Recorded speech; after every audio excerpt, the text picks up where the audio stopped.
Bonjour et bienvenue à toutes et tous à cette webconférence Tech Hôpital APM News. Je m'appelle Geneviève Delacour et je suis très heureuse de vous accueillir aujourd'hui pour parler de développement durable en santé. Un sujet que nous traitons depuis quelques années à Tech Hôpital, sur Tech Hôpital, et une thématique qui prend de plus en plus d'ampleur dans les établissements de santé et médico-sociaux. Nous sommes ravis de vous savoir si nombreux aujourd'hui. Vous êtes environ 1400 inscrits à cet événement.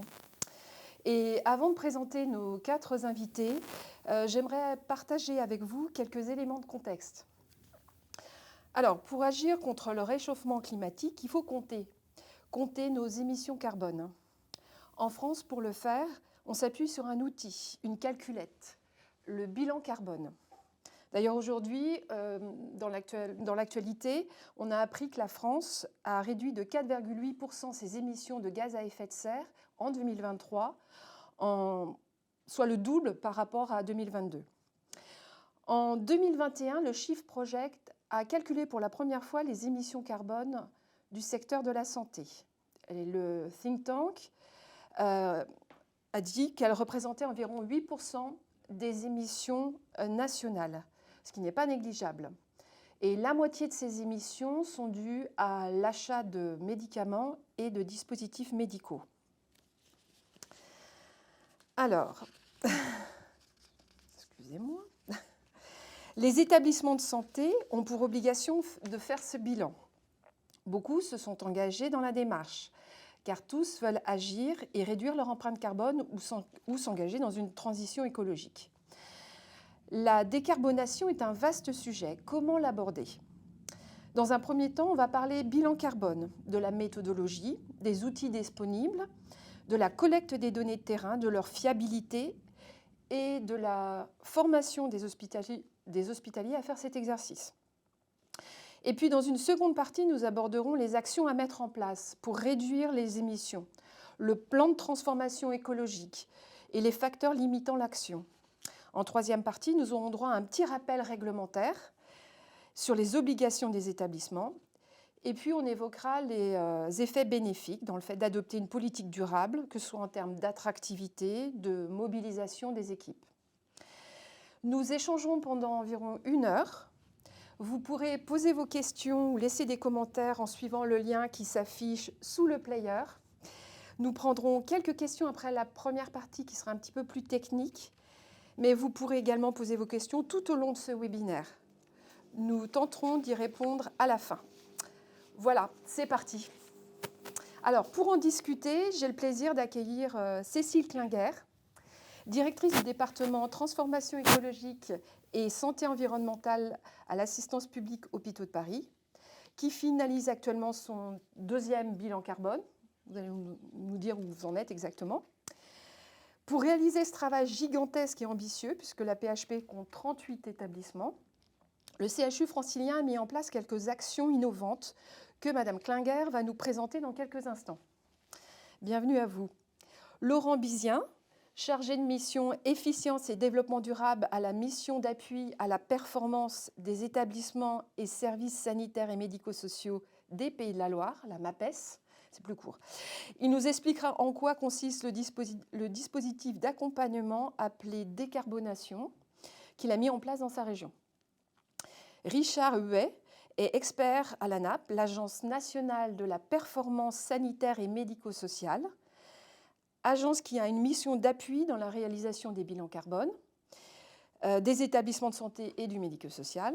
Il nous fera l'honneur de présenter en exclusivité le tout nouvel outil mis au point par l'ANAP à la demande du ministère qui s'appelle l'empreinte carbone. Rudy Chouvel, chargé de mission Transition écologique en santé à la FHF, la Fédération hospitalière de France, juriste de formation, qui connaît très bien tous les aspects réglementaires de la transition écologique en santé et qui propose régulièrement des webinaires sur ce thème. Combien de webinaires à votre actif 17, voilà. Bientôt le 18e alors. Tout à fait. Voilà. Vous nous rappellerez les obligations des établissements en termes de bilan carbone et de plan d'action. Voilà, on commence avec la première partie. Une première question à Cécile Klinger, la PHP. La PHP est sur le point de publier un nouveau bilan carbone. Pouvez-vous nous donner les premiers résultats et les spécificités des émissions de votre établissement? Effectivement, merci. Donc, la PHP est effectivement en train de mettre à jour le bilan carbone pour l'année 2022. On avait fait un exercice de comptabilité carbone pour l'année 2019 et en fait, on a un peu changé la méthodologie cette année. Donc, après avoir fini celui 2022, on a refait l'exercice pour 2019 pour avoir 2 points de mesure carbone sur la même méthodologie pour que ce soit comparable. On a globalement rien de spectaculaire dans les résultats. Tout est conforme à ce qu'on avait déjà eu et puis à ce que vous avez mentionné en introduction, ce que le Shift Project avait mis en évidence, avec plus de 50% de nos émissions qui sont liées aux soins et en particulier à l'achat de médicaments. On a peut-être un élément un peu inattendu, on va dire, qu'on a réussi à mettre en exergue avec ce bilan carbone, c'est la place des consommables de laboratoire dans le bilan carbone, qui est vraiment non négligeable, voire qui est prépondérante. Et qui n'était pas forcément jusqu'à présent vraiment identifié comme un enjeu, même si on sait que l'enjeu, on en reparlera après, mais de la juste prescription des actes, par exemple, de biologie ou d'imagerie existe. Mais en tout cas, dans notre bilan carbone, c'est un impact à peu près comparable à celui des médicaments et des dispositifs médicaux. D'accord. Vous estimez que la collecte des données est le point de difficulté majeur. Quelle méthode avez-vous mis en place pour réaliser votre bilan carbone? Alors effectivement, un bilan carbone, mathématiquement, c'est pas difficile. On prend des données d'activité qui sont représentatives de l'activité, donc en kilogrammes de choses achetées, en kilomètres parcourus, en kilowattheures, etc. On multiplie par ce qu'on appelle des facteurs d'émission, dont l'unité est le kilogramme de CO2 équivalent par cette unité. On fait la somme sur toutes les données d'activité, on a le bilan carbone. La difficulté, enfin les difficultés même que je vois moi dans un bilan carbone, elle est triple. Premièrement, effectivement, sur la collecte de données. Ensuite, il faut aller chercher les bons facteurs d'émission. Et enfin, associer la bonne donnée d'activité aux bons facteurs d'émission. Et comme je disais tout à l'heure, effectivement, nous, on a changé un peu la méthodologie en 2022 par rapport à 2019. Ce qu'on avait fait en 2019, c'est qu'on avait créé des grilles de collecte qu'on avait envoyées aux établissements, donc les 38 établissements dont vous avez parlé, en leur demandant de compléter le nombre de Doliprane, d'ordinateurs et de tables achetées. Voilà, je simplifie, mais en gros, on avait des grilles comme ça. Ça, c'est une méthodologie qui est intéressante parce qu'elle engage les professionnels dans la démarche, mais elle est très chronophage et puis en fait, de façon inhérente, elle est non exhaustive parce qu'on ne peut pas faire une grille de collecte avec tous les items qu'on achète à la PHP. Donc c'est pour ça qu'on a changé de méthodologie en 2022 et on a plutôt extrait toutes les données de notre comptabilité via notre logiciel ERP. Et à cette extraction, on a associé à chaque article le bon facteur d'émission. Et c'est là que la difficulté d'associer le bon facteur d'émission à la bonne donnée d'activité arrive. C'est une méthodologie qui, du coup, est plus exhaustive, mais qui demande quand même, en termes de traitement de données, un travail assez conséquent. Quelles ressources avez-vous allouées pour faire ce travail ? On a collaboré évidemment avec les services informatiques pour travailler sur les logiciels, mais après en termes de ressources, globalement, on l'a fait donc dans le cadre de mon département en autonomie, ce qui est aussi, ce qui facilite d'une certaine façon le travail parce qu'on en demande moins aux sites qui ont par ailleurs beaucoup de choses à faire et qui en 2019 avaient passé beaucoup de temps à collecter les données. Mais c'est vrai que du coup la charge de travail se reporte sur notre département et c'est c'est dans notre, aussi nos missions que de faire ce travail. Combien de personnes, votre département ? On est une dizaine aujourd'hui. Une dizaine. Effectivement, et donc juste pour revenir sur la dernière peut-être difficulté, parce que je voudrais bien qu'on la mentionne, et puis en fait on y reviendra aussi avec les autres intervenants sur le fait de trouver le bon facteur d'émission pour la bonne donnée d'activité. Aujourd'hui, dans le secteur de la santé, et notamment justement pour les sources d'émissions principales que sont les médicaments et les dispositifs médicaux, on n'a pas, ou on a très peu de facteurs d'émission disponibles et accessibles gratuitement sur Internet.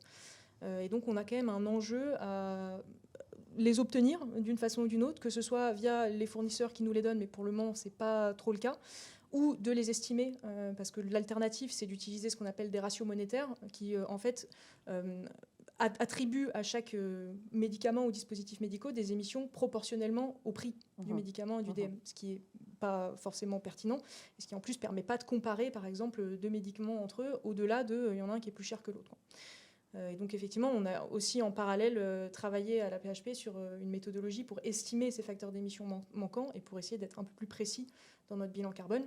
Et ça permet aussi de changer un peu l'échelle de l'empreinte qu'on regarde, parce que le bilan carbone, ce qu'il faut avoir en tête, c'est que c'est un exercice qui est très intéressant d'un point de vue peut-être institutionnel ou de pilotage de sa performance, mais qui ne permet pas forcément de mettre en valeur des actions très concrètes et très précises sur le terrain.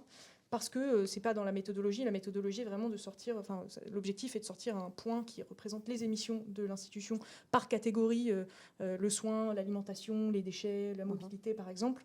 Mais si on veut pouvoir comparer par exemple deux pratiques entre elles ou l'utilisation de deux DM différents, c'est pas forcément le bilan carbone qui permettra de faire ça. Alors on parlera peut-être des actions un peu plus tard.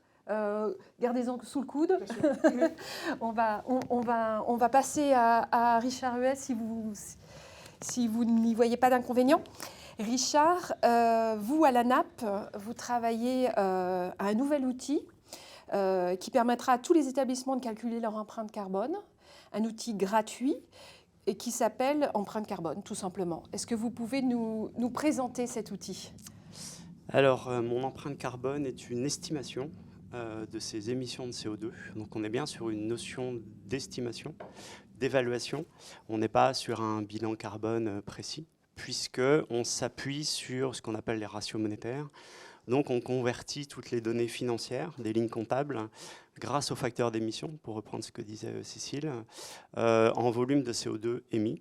Ce qui donne une indication par grande famille. Donc, on a 9 grandes familles qu'on a rassemblées, que ce soit les transports, les médicaments, les dispositifs médicamenteux, les achats, la logistique, les fluides. Enfin, voilà, il y a un certain nombre de catégories qu'on a définies. Et un établissement pourra donc, en allant sur le site, donc l'outil est en expérimentation, on est en phase de test et le déploiement aura lieu très très prochainement, mais on est encore en train de tester pour être sûr qu'il fonctionne, parce qu'on a aussi une responsabilité d'afficher des chiffres qui doivent être fiables et solides.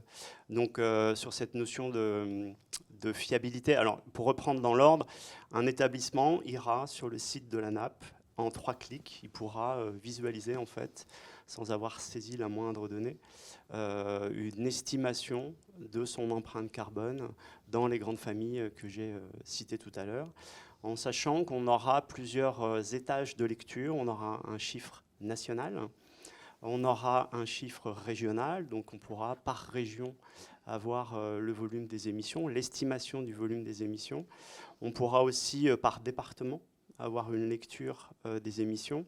Et on pourra aussi, à l'échelle, ce qu'on appelle des finesses juridiques, donc des entités juridiques, avoir une lecture pour un hôpital, par exemple, ou un EHPAD, de savoir combien il a émis de gaz à effet de serre sur une année comptable. On va pouvoir renseigner pour le moment 2020, 2021 et 2022, puisqu'on est remonté sur 3 années d'exercice comptable pour transformer ces données comptables en émissions de CO2. Les données comptables, donc vous y avez accès directement. Il n'y a aucune données qui sont transmises par l'établissement, c'est vous qui allez les chercher, c'est ça ? Non, le principe, et c'était aussi parce que, je rappelle, c'est une commande ministérielle, donc on est vraiment dans un outil qui est, dont la fonction première est de ne pas avoir de données à saisir, pour avoir fait aussi beaucoup de comptabilité avant. C'est vraiment, ce que disait Cécile, la chose la plus périlleuse que d'aller chercher les données. Donc là, l'idée, c'est vraiment d'avoir un outil qui permet de visualiser instantanément une estimation de ces émissions de CO2 et en fonction de ça, d'avoir des grands résultats et de cibler ces résultats pour se dire c'est plutôt ça sur les achats qu'il va falloir que je travaille, c'est plutôt sur le transport qu'il va falloir que je travaille, la question des médicaments, puisque c'est vrai que la question des médicaments dans le secteur sanitaire, elle est dominante, la question de l'alimentation aussi, dans le secteur de l'autonomie. Donc on est sur des résultats qui incitent à l'action derrière. Alors mon empreinte carbone, c'est pour qui ? Tous les établissements sanitaires, médico-sociaux ? On est pour le moment sur des données publiques, puisque nous, on va puiser nos données monétaires dans un outil qui s'appelle Diamant. Donc Diamant est un dispositif qui centralise des données à l'échelle nationale. Et parmi ces données, on a des données financières. Donc on a les comptes des établissements publics nationaux et quelques établissements liés à des associations à but non lucratif qui sont recensés dans Diamant. Donc on est tous allés les chercher. Donc ça représente plus de 2 millions de lignes comptables.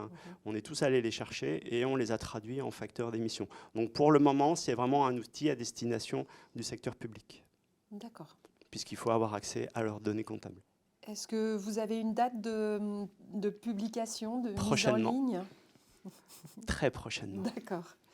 Et les établissements pourront y accéder via le site de Oui. de l'ANAP ou la À partir plateforme du de l'ANAP. moment donc, en fait, où on crée un compte sur l'ANAP, Mhm. on a un identifiant, donc on va être très pratico-pratique, une adresse mail avec un mot de passe, et ça donne accès à toutes les pages de l'ANAP, y compris aux pages data sur lesquelles on pourra accéder à mon empreinte carbone. Bon courage pour la fin de Merci. l'exercice. Laurent Bizien, vous êtes le régional de l'étape. Vous venez des Pays de la Loire. La MAPES, c'est une structure qui est un peu unique en France. Ça l'est. Ça l'est, voilà. Vous travaillez beaucoup sur le développement durable et depuis longtemps. Vous êtes bien identifié, reconnu.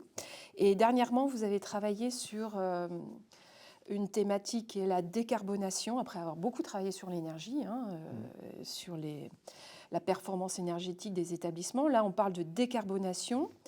Et est-ce que vous pouvez nous parler de l'accompagnement que vous avez mis en place dans votre région, qui concerne une dizaine d'établissements médico-sociaux et sanitaires?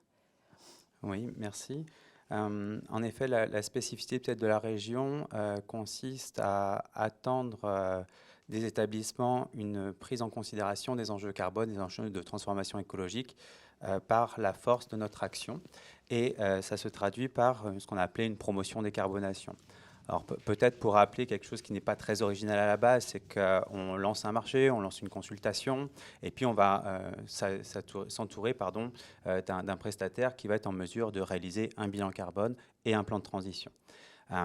L'originalité tient en ce qu'on va rassembler 10 structures par an pour réaliser leur bilan carbone de façon collective et individuelle. Et à l'issue de cette année, ils ont aussi entre les mains leur plan de transition. Donc on est sur tous les statuts juridiques confondus. On est sur du secteur médico-social, personnes âgées, personnes en situation de handicap comme le sanitaire, ce qui fait qu'on a une pluralité de nos établissements, de quelqu'un qui va peser 500 tonnes équivalent CO2 par an versus 10 000 tonnes équivalent CO2. Donc on a des ordres de grandeur complètement différents. Et l'ambition est de porter à l'échelle d'une structure un binôme opérationnel et stratégique, c'est-à-dire qu'on a un technicien ou une technicienne et une personne décisionnaire qui vont réussir à la fois réaliser eux-mêmes leur bilan carbone et leur plan de transition sous couvert du crédit apporté par le prestataire. Et au bout de 2 jours de formation, 5 jours d'accompagnement collectif et du temps individuel, ils détiennent entre leurs mains leur plan de transition et leurs photos proches quand même de ce qu'ils sont en termes de réalisation, puisque contrairement à une approche en effet sur des ratios monétaires, on les pousse à aller sur de la collecte de données. Donc on est sur un format hybride entre les ratios monétaires et la donnée qu'on va convertir avec les facteurs d'émission. Vous leur apprenez à réaliser ce bilan carbone par eux-mêmes en fait. Oui, c'est-à-dire que le fichier Excel du bilan carbone, la dernière version en date, il la manipule, donc il s'en effraie dès le départ, parce que pour celles et ceux qui y sont passés, il peut être assez abject, très difficile d'approche, et qu'ensuite, après X mois d'accompagnement, ils sont en capacité de comprendre complètement ce fichier Excel, mais également d'être en capacité de l'expliquer surtout et de le vulgariser auprès de leurs équipes, puisqu'ils ne le font pas seuls, il y a un binôme certes, mais derrière, il y a toute une équipe à mobiliser, le service achat, la pharmacie, la restauration, les déchets, enfin bref, tout ce qui fait la vie d'un établissement, qu'il soit sanitaire ou médico-social. Et quel est l'intérêt pour un établissement de savoir faire ce genre de travail?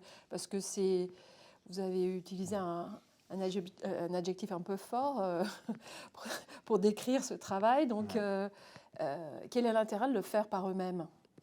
Le qualificatif est fort et répandu, celui d'abject. C'est aussi pourquoi il y a des méthodes simplifiées de réalisation comme l'empreinte carbone. Mon empreinte carbone peut le montrer. L'intérêt premier, c'est de comprendre pour agir. C'est-à-dire que d'avoir sa photo à l'instant T0 de son poids carbone, de son poids de ses émissions, a un effet de prise de conscience de la part non seulement du binôme, mais aussi de la structure, de ce qu'il pèse en termes d'empreinte carbone. Donc il y a une prise de conscience de leur responsabilité à l'égard des 8% qu'on entend du think tank. Ça, c'est le premier point. Le deuxième point, c'est qu'en devenant quelque part le sachant au sein de la structure, ils deviennent quelque part un interlocuteur privilégié pour qui? Pour le prestataire qui viendrait toquer à leur porte pour réaliser le bilan carbone de cette structure, ou qui, dans une configuration qu'on a connue, une clinique qui réalise son bilan carbone, mais la même clinique, à l'échelle de son groupe, le groupe a choisi de faire le bilan carbone sur l'ensemble des structures. Et donc, on se retrouve avec une personne, un binôme, qui est en capacité d'être le garde-fou de la qualité de prestation du prestataire retenu à l'échelle du groupe, quand lui est en train de le faire avec le dispositif de la MAPES, et donc d'aller sur des terrains, en effet, tiens, tu as pris un ratio monétaire là où moi, j'aurais pris plutôt de la donnée, parce que je détiens cette donnée de façon beaucoup plus fiable. Ce qui permet d'avoir une photo plus nette que celle qu'on aurait pu faire si on avait utilisé uniquement les ratios monétaires. Et puis, peut-être un troisième point, un intérêt que j'y vois, hormis le fait que si c'est via la MAPES, c'est un dispositif sans reste à charge, j'ai omis de le dire, mais c'est important pour les établissements ligériens. C'est un peu un appel du pied pour les Ligériens pour postuler au prochain appel à candidature. C'est le côté fédérateur. Alors oui, c'est périlleux, oui, c'est compliqué d'aller chercher de la donnée, mais en même temps, ça ouvre des portes. C'est-à-dire que le binôme qu'on choisit, il est à la fois, je le rappelle, technique et stratégique, c'est-à-dire qu'on a une chefferie de projet. La donnée, vous l'avez très bien rappelé tout à l'heure, Cécile, c'est mathématique. On a des quantités, on multiplie par des facteurs d'émission, sauf que ce qui pêche dans nos établissements, c'est la donnée, aller cueillir la donnée au plus près de sa production. Donc ça veut dire que oui, il va falloir peut-être faire une enquête mobilité, oui, il va falloir peut-être aller chercher la façon dont sont produits vos repas, résidents, patients, usagers, professionnels. Donc ça va aller toquer à des portes qui sont parfois un peu fermées, mais qui là a un effet bénéfique dans le sens où ces personnes vont s'intéresser aussi à leur poids carbone, c'est-à-dire qu'on va leur restituer la photo à l'issue du bilan carbone réalisé, de combien ils émettent, combien chaque secteur, combien chaque poste émet en matière de tonnes équivalent CO2. Et une fois qu'on a cette photo, eh ben on les embarque beaucoup plus facilement parce qu'on allait leur toquer à la porte pour chercher la donnée, leur restituer leur photo, mais de se dire cette photo, on va la rendre plus ou moins nette, et puis surtout, on va réduire nos émissions ensemble parce qu'on est sur un projet qui est fédérateur. Vous avez une idée, parce que votre solution elle est gratuite pour tous les établissements qui s'engagent dans cet accompagnement. Pour un établissement qui passe par un prestataire, ça coûte combien un bilan carbone ? La question s'adresse à tout le monde, j'espère. À tout le monde. Alors on a des ordres d'idées, de grandeur. Sur un établissement médico-social qui ferait 80 lits, 100 salariés, qui serait monosite, on serait de l'ordre, alors il faudrait vraiment, et je vous amène à corriger mon tir s'il n'est pas OK, on serait de l'ordre de 5 000 euros la prestation, ça c'est la fourchette vraiment basse. Et puis quand on est multisite, quand on est multistructure, je pense à des organismes gestionnaires qui vont devoir, avec donc un siège social et 30-40 sites géographiques, vouloir avoir la photo du bilan carbone de l'ensemble de leur structure. On est sur des facteurs 2, facteur 3, facteur 4, on est autour de 20 000, 25 000 euros. Je ne parle pas de la PHP, je ne parle pas de la PHM pour ces grands sites. Ce qui est important de retenir, c'est que avant même d'aller sur la réalisation du bilan carbone et de ses émissions, c'est l'importance d'aller chercher de la donnée avant de se lancer dans un bilan carbone. Enfin, là, on n'a pas besoin d'attendre, en fait. Tout le monde peut le faire. Et c'est ce qui manque peut-être aujourd'hui, c'est avant de faire son cahier des charges et de se dire, tiens, bien en tête, je vais prendre un prestataire pour faire mon bilan carbone. Il y a ce besoin d'aller savoir qui nous sommes, et ensuite de traduire avec ces facteurs d'émission. C'est pour ça que je trouve intéressant l'approche mon empreinte carbone, pour aussi de se dire, c'est pas extrêmement compliqué de faire un bilan carbone, en tout cas d'avoir une première photo. Et laquelle photo, quand on regarde ce qui se fait au niveau national sur les propositions, et je ne veux pas empiéter sur le reste des échanges et de la chronologie, on a des actions déjà toutes faites, on a des gains rapides identifiés, et donc on y viendra tout à l'heure. La transition est parfaite, Laurent. Alors, justement, vous allez continuer, je pense, sur cette deuxième partie. Quelles actions sont mises en place et dans quel domaine ? Quels sont les freins et les obstacles à surmonter pour transformer son hôpital ? Comment initier plus largement un plan de transition écologique ? Faire son bilan carbone, c'est bien. Agir pour réduire ses émissions, c'est mieux. Donc, et d'ailleurs, mettre en place un plan d'action est d'ailleurs une obligation légale. Mais ça, on verra ça dans la troisième partie. Donc, la MAPES a mis en place cet accompagnement spécifique de 7 établissements, c'est ça ? 7 établissements qui sont allés au bout de la démarche dans votre région en matière de décarbonation. Comment le plan d'action a été construit au sein de ce groupe ? sur quel levier d'action ont-ils travaillé? L'énergie, la restauration, comment ils s'en sont emparés? Oui. Alors, déjà, dans un premier temps, de se dire sur les 10 structures qu'on accompagne, 7, on peut aller au bout de leur démarche. Sur ces 7 structures, je vais vous donner un premier tonnage. Ça allait de 500 tonnes équivalent CO2 à plus de 10 000 tonnes équivalent CO2 sur la base des données 2022. L'ensemble de ces 7 structures pèse 21 000 tonnes équivalent CO2. Réaliser leur plan de transition ou plan d'action de réduction de leurs émissions, il est déjà dicté par la stratégie nationale bas carbone. On a cet objectif de réduire nos émissions d'ici 2050 pour atteindre la neutralité d'ici 2050. Donc, le plan d'action qui émane de ces 7 structures, déjà, est revisité, analysé par le prestataire pour s'assurer de sa conformité quelque part avec les objectifs à court terme 2025, moyen terme 2030 et long terme 2050 pour être alignés sur la stratégie nationale bas carbone. C'est-à-dire que c'est à la fois des plans d'action qui se disent ambitieux, mais ce sont des plans d'action qui veulent être réalistes pour se caler sur la stratégie nationale bas carbone. Alors peut-être parler de l'approche et pas forcément rentrer tout de suite dans le détail sur les actions. Le premier besoin, c'est de prioriser ces actions en fonction de nos capacités budgétaires à engager ces actions. Quand on dit que 2025, c'est demain, on est en 2024, ça veut dire qu'il faut raisonner budgétairement. Quelles sont les actions qui vont tenir dans le budget de nos établissements médico-sociaux?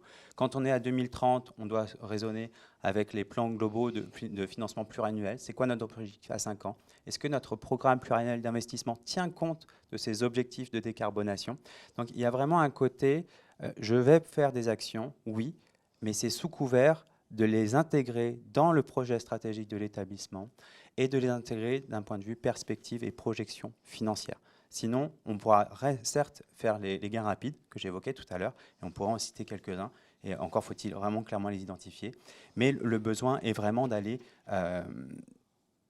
sur cette perspective, cette projection financière. Alors, l'aspect peut-être, et je laisserai aussi les invités en compléter, on a ce besoin de mutualiser ce qui peut l'être à l'échelle de ce groupe. Et ces 10 structures, comment elles ont commencé à élaborer leur plan d'action? Elles se sont aperçues, avec leurs photos, qu'elles avaient des similarités en termes de postes d'émission. Que ce soit sur l'alimentation, quand on est sur le secteur médico-social, par exemple, ou qu'on soit sur la mobilité. Certes, ce n'est pas le poids des DM et des médicaments quand on est sur le secteur sanitaire. Et pour autant, quand on commence à regarder les plans d'action de ces 7 structures, il y a des points communs. Et donc, le point commun est pour une structure, et c'est intéressant ce que vous disiez, Richard, tout à l'heure, on est aussi à l'échelle d'un raisonnement du territoire. Ce qui importe, c'est de se dire qu'on concourt aux émissions d'un territoire. Et quand l'établissement lambda a des problématiques alimentaires et que son voisin, qui est à 20 km, a également un projet de décarbonation, n'y a-t-il pas intérêt à mutualiser ce qui se passe à l'échelle d'un territoire et d'aller solliciter les parties prenantes à l'échelle du territoire, fort de la connaissance de cette photo et de nos émissions, pour derrière œuvrer sur des actions qui sont des actions communes. On peut penser sur la partie énergie, sur le raccordement au réseau de chaleur urbain. On peut aller sur l'alimentation. Oui, il y a déjà certes la loi Egalim, mais la respecte-t-on? Comment pourrait-on faire à l'échelle d'un territoire? Donc le message clé qu'on retient de ces plans d'action collectifs, qui méritent encore une fois d'être analysés de façon plus évidente, c'est de se dire quels sont les gains rapides, là, tout de suite, maintenant, pour enclencher la dynamique. Il y a des actions qui sont opportunes à faire tout de suite, maintenant. Par contre, il y a des actions qui seront beaucoup plus lourdes. Celles-ci nécessitent, encore une fois, d'aller sur de l'impact budgétaire. Et là, pour le coup, être en force de proposition envers nos tutelles, que sont les conseils départementaux, les ARS, peut être un levier parce qu'on l'a traduit dans nos perspectives financières avec les outils qui vont bien aujourd'hui. Alors, à la PHP, on travaille toujours à l'échelle de territoire, hein, parce que c'est 38 établissements, 38 hôpitaux à Paris. Et justement, vous parliez bilan carbone tout à l'heure. Et je me rappelle de nos conversations, vous évoquiez le fait que, par exemple, le poste énergétique, il est relativement faible à la PHP puisque vous êtes raccordé au réseau de chaleur urbain. Donc on s'inscrit toujours dans un territoire, une communauté de communes, une agglomération, et on peut profiter effectivement de ce qui se passe à côté, de ce que la ville peut faire, de ce que l'agglomération peut faire. Tout ça pour parler du plan d'action de la PHP. vous estimez que les soins ont le plus fort potentiel de décarbonation à la PHP. Est-ce que vous pouvez nous en parler un peu plus, Cécile ?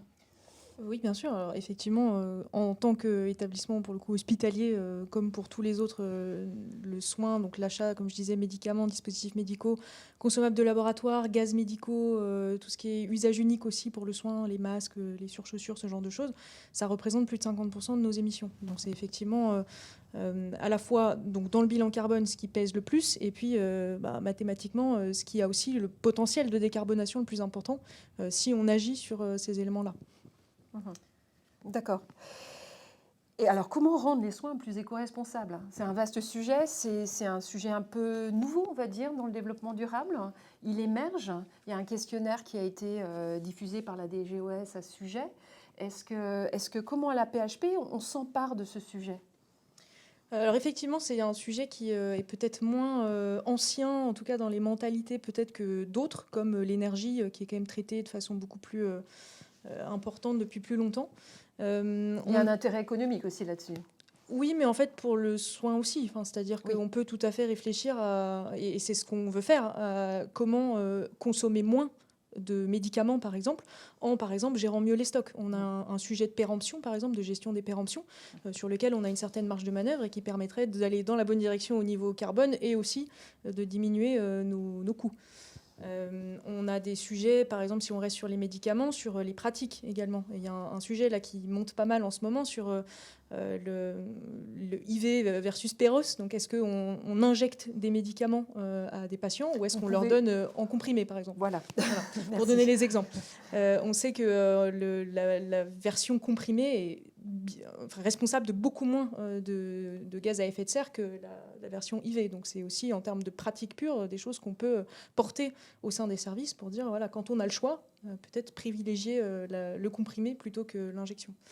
On a des travaux aussi en cours sur la juste prescription. Et là, ça nécessite évidemment d'intégrer tous les professionnels de santé autour de la table, les pharmaciens, les prescripteurs, les infirmières, les aides-soignantes, enfin toutes les personnes qui sont autour du patient pour savoir comment améliorer peut-être ou aller vers la juste prescription, justement, le bon soin, ce qui nous permettrait aussi d'agir sur la quantité de médicaments qu'on achète. C'est ce que je disais aussi tout à l'heure pour les réactifs de laboratoire, enfin les consommables de laboratoire, la question se pose aussi, mais pour les prescriptions d'actes de biologie ou d'imagerie. Et puis pour les dispositifs médicaux, on a aussi des pistes sur le réutilisable versus l'usage unique qui sont... c'est des questions qui sont quand même extrêmement complexes et qui doivent être étudiées quasiment au cas par cas, tant dans l'impact carbone réel que la version usage unique d'un DMA par rapport à la version réutilisable, mais aussi parce que ça génère des questions de logistique, de stérilisation, de capacité de stérilisation si on passe sur le réutilisable. Et donc tout ça est évidemment à discuter en collaboration avec toutes les disciplines. Et c'est comme ça en tout cas qu'on aborde le sujet à la PHP. On a lancé des groupes de travail sur la décarbonation du soin justement, en étant le plus multidisciplinaire possible. Et puis après c'est spécifique de l'AP, mais aussi en intégrant des professionnels de tous nos établissements. C'est la manière d'embarquer des professionnels sur ce sujet. Je ne sais pas si c'est la manière, en tout cas c'est une façon qu'on propose à la PHP. Je pense que la première des choses de toute façon à faire, c'est de sensibiliser, parce que c'est des sujets... Enfin, j'ai l'impression et j'espère que de plus en plus le public a conscience du problème du règlement climatique et de la crise environnementale de façon générale qu'on vit. Mais c'est quand même nécessaire, je pense, de sensibiliser surtout dans le secteur de la santé, spécifiquement aux enjeux de la santé. Parce que c'est encore pas forcément toujours connu que, par exemple, le soin est la part des émissions la plus importante pour un hôpital. Et donc nous, on a effectivement lancé une campagne de déploiement d'ateliers de sensibilisation. En l'occurrence, on utilise le plan Elsfer, qui est une équivalent de fresque du climat en santé, qu'on a déployé massivement à tous les niveaux de l'organisation. Le directoire y est passé en septembre dernier, donc tous les directeurs généraux, les directeurs généraux, tous les directeurs des établissements, et puis la communauté médicale avec les doyens, le président des commissions médicales d'établissement. Et puis on est aujourd'hui à un peu plus de 1400 personnes sensibilisées, plus de 140 sessions, et on vise tout le monde, quel que soit le métier, quelle que soit la discipline. L'objectif est vraiment de diffuser au maximum ces informations. D'accord, très bien. Richard Huet, vous avez une expérience d'expert à la NAP et vous avez travaillé avec un établissement qui s'appelle la Sauvegarde des Yvelines. Est-ce que vous pouvez nous parler de votre expérience avec cet établissement médico-social? C'est une association, c'est ça? Oui, la Sauvegarde des Yvelines est une association médico-sociale et à l'ANAP, en fait, on propose des appuis terrain, ce qu'on appelle nous des appuis terrain collectifs, mais on propose aussi des appuis terrain individuels. Donc on avait été sollicité dans le cadre d'un appui autour de la réalisation d'un bilan carbone. Donc pour situer un peu le contexte, la Sauvegarde des Yvelines, c'est 36 établissements, c'est 51 dispositifs, c'est 5000 personnes accompagnées, c'est 100 personnes formées puisqu'ils ont une école de formation. Et donc ils accompagnent à tous les âges des personnes en situation de vulnérabilité. Et ils avaient un vrai questionnement sur la crise écologique, les dérèglements climatiques. Et leur porte d'entrée, c'était vraiment, pour reprendre un petit peu ce qui a été dit tout à l'heure, comment à notre échelle d'association médico-sociale, on peut lutter et participer à la lutte contre les dérèglements climatiques. Donc ils ont sollicité l'ANAP pour un appui individuel. Donc avant d'être à l'ANAP en tant qu'expert interne à l'ANAP, j'étais expert externe à l'ANAP. Et donc je les ai accompagnés. On est en train de terminer l'accompagnement. Donc on a mis en place une structure pour répondre un peu à la question de comment on fait, comment on agit et sur quoi on va. D'abord, vous avez réalisé ce bilan Alors, carbone. D'abord, ils ont réalisé un bilan carbone, puisque l'idée, c'était de leur proposer un accompagnement sécurisant qui leur permet après d'être autonomes dans la poursuite de leur transition bas carbone. C'est-à-dire que je ne suis pas venu faire leur bilan carbone, je suis venu les aider à faire leur propre bilan carbone et à leur donner des orientations méthodologiques en m'appuyant aussi sur les outils que l'ANAP développe, parce qu'il y a quand même un certain nombre d'outils, d'expériences qui sont déjà répertoriés au niveau des bonnes pratiques. Et donc, ils ont réalisé leur bilan carbone qui est terminé, donc ils ont une estimation. Et derrière, l'idée aussi, c'était de pouvoir leur proposer de la méthodologie. Et le souhait qu'ils avaient vraiment, c'était d'intégrer les personnes qu'ils accompagnent dans la démarche de construction des actions de remédiation. Donc ils ont identifié ce qu'on identifie souvent dans le trio de tête dans les associations, c'est-à-dire la question de l'énergie, la question des achats et la question de la mobilité. Donc une fois qu'on identifie ça, on se dit comment on construit. Donc des groupes de travail se sont mis en place pour chercher des solutions et planifier à 3 ans, à 2 ans, à 5 ans, à 10 ans, des actions intégrant à la fois la réalité de terrain, puisque il faut prendre en compte aussi finalement le niveau où on en est, la disponibilité financière, en ressources humaines qu'on a pour avancer. Donc il faut bien cibler en fait. Donc mon travail a été de les accompagner sur ce sujet-là pour qu'ils puissent finalement gagner un petit peu de temps, puisque concrètement, on sert aussi à faire gagner du temps aux gens et à leur apporter des techniques. Donc ils ont pu construire des plans d'action qui sont autour de la décarbonation de leur système de chauffage. Donc après, nous, on a des outils en interne à l'ANAP qui permettent aussi d'aller chercher, si on a besoin de financement, comment on fait, quel type de financement, d'aller voir des expériences similaires qui ont été faites ailleurs sur des fiches techniques autour du financement, puisque souvent le financement est le levier principal à lever pour des travaux importants. Mais il y avait la question des actions finalement qui ne coûtent pas très cher et qu'on peut solliciter tout de suite. Les quick wins.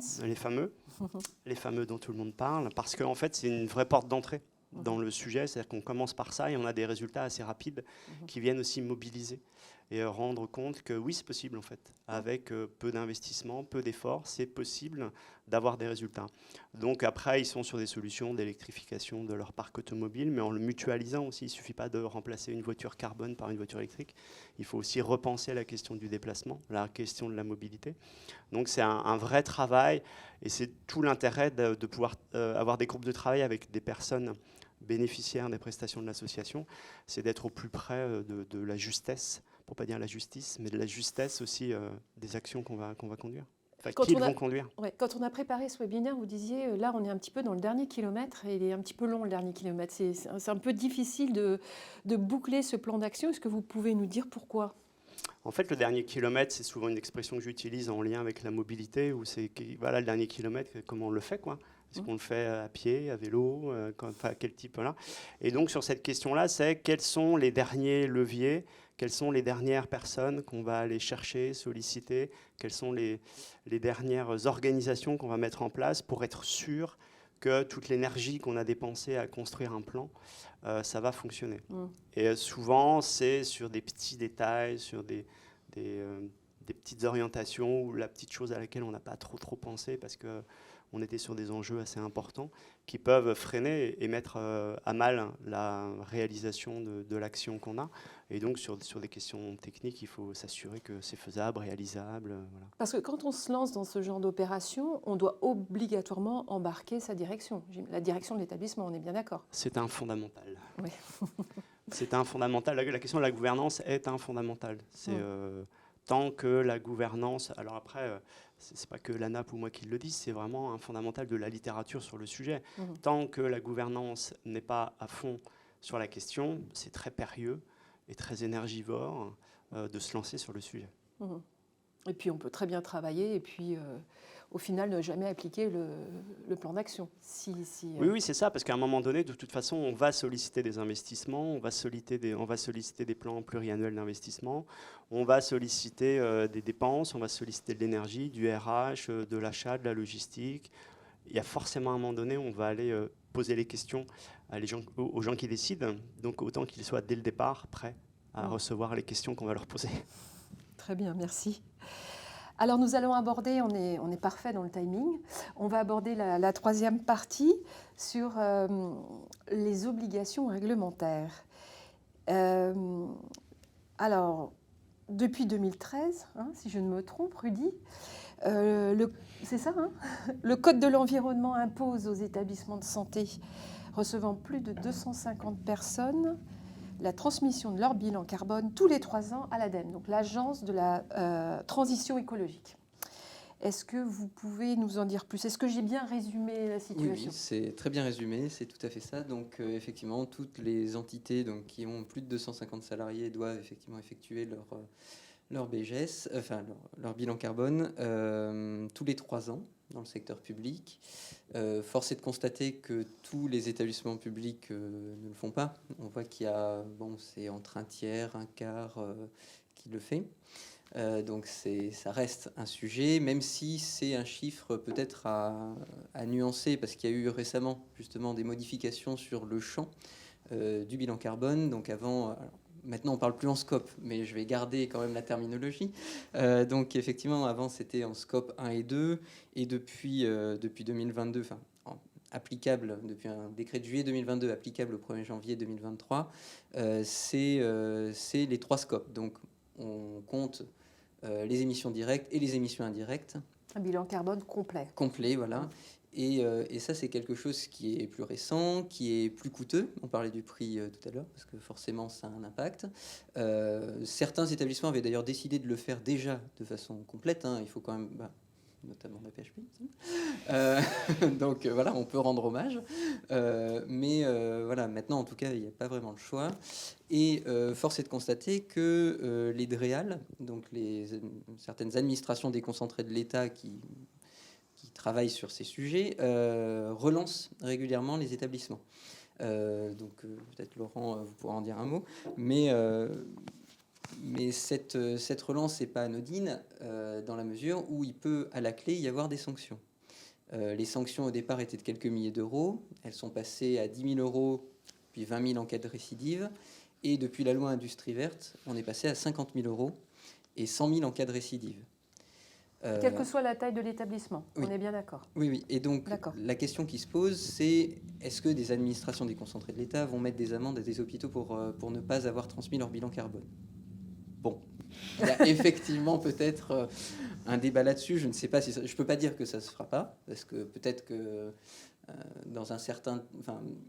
disons que, on l'a plus ou moins évoqué, mais la thématique de la transition écologique en santé reste quand même relativement récente, on va dire 15-10 ans.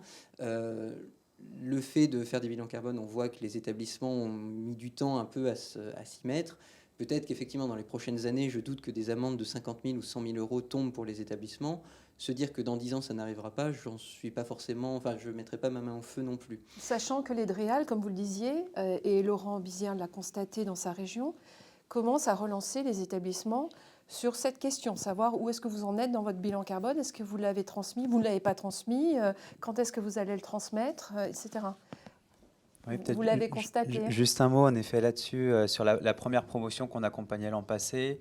En cours de séance, un établissement m'interpelle pour m'indiquer qu'il venait de recevoir un courrier de la DREAL Pays de la Loire, que je salue au passage pour son action envers les établissements sanitaires médico-sociaux. Et cet établissement a pu rapidement instruire, on parlait tout à l'heure de la question, quel est l'intérêt pour un établissement de savoir réaliser son bilan carbone.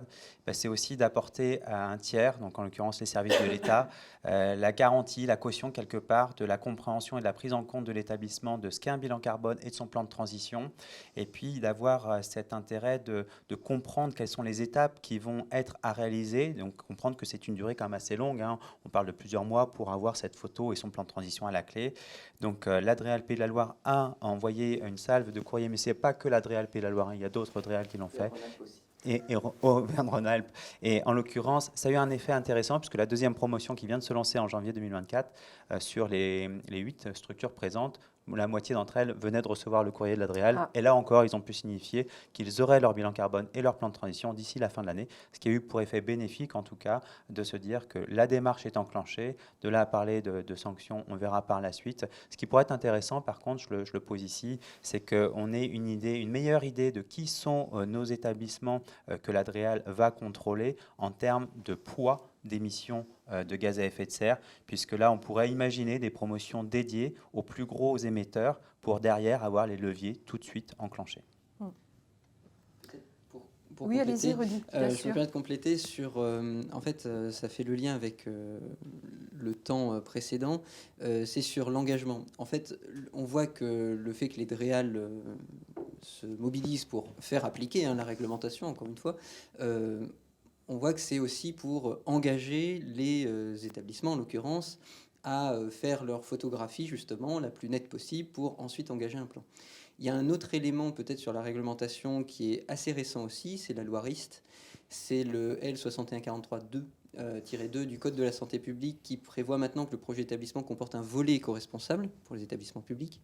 Là aussi, ça oblige dans les projets d'établissement, qui donc sont faits pour 5 ans et qui normalement donnent un peu vraiment la stratégie de l'établissement pour les 5 ans à venir, avec en fait le projet d'établissement, c'est le rassemblement du projet social, du projet médico-soignant, du projet psychologique, du projet etc. etc. Et on voit que là, il y a un volet éco-responsable. Donc, certes, c'est pas précisé est-ce que le volet éco-responsable fait 20 lignes ou est-ce qu'il fait 15 pages. Il n'empêche que là aussi, on voit que c'est quand même pour mettre un peu le pied à l'étrier, pour travailler là-dessus. Et je me permets une dernière, et après je rends le micro, il ne fallait pas me le donner. Vous n'aviez pas encore parlé, donc... c'est pour ça que je me rattrape. Non, je plaisante. Donc, pour l'aspect plan d'action, donc en lien évidemment avec le bilan carbone, avec le projet d'établissement, le plan d'action, peut-être, je mettrai une nuance, c'est que je ne suis pas persuadé que l'aspect carbone soit le premier facteur, si je puis utiliser le terme, de motivation de certaines actions. Je pense qu'il y a aussi un principe parfois de réalité, ou on va dire du pragmatisme, dans les établissements qui vise en fait à tout simplement s'attaquer aux sujets qui leur semblent parfois les plus accessibles, en fonction aussi des équipes en présence, des motivations et des compétences en présence. Et c'est pour ça que, par exemple, les déchets qui ne sont pas particulièrement présents, on voit dans le rapport du chiffre, c'est un des derniers, des dernières cases. Je crois que c'est 1%. Des oui, c'est ça, 1 ou 2%. Ouais. Donc, on voit que ce n'est pas vraiment un sujet primordial, en tout cas en matière d'émissions. Et c'est là aussi où on peut élargir à d'autres types, justement, d'impacts environnementaux que simplement les émissions de gaz à effet de serre. Mais on voit que certaines actions vont être menées parce qu'elles sont accessibles, parce qu'elles permettent d'engager vite. Les déchets, tout le monde le voit, tout le monde se mobilise. On voit que même dans les services de soins, c'est quand même le premier sujet qui vient, c'est oui, mais on n'a pas telle filière de tri, etc. Donc ça, je pense que c'est important.